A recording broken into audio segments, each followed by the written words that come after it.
آج پیر ذوالفقار صاحب ایک عالمی شخصیت،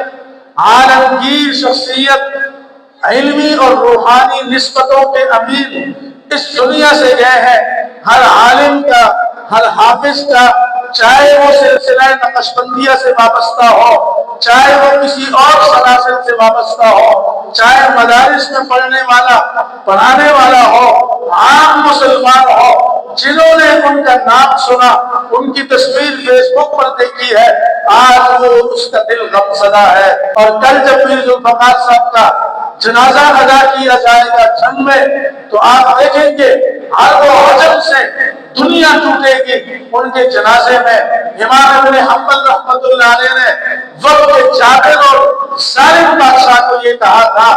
آج جو تم کر سکتے ہو کر لو، مجھے دین حق سے تم راستے سے بھٹکا نہیں سکتے، دین سے ہٹا نہیں سکتے، لیکن میرا جنازہ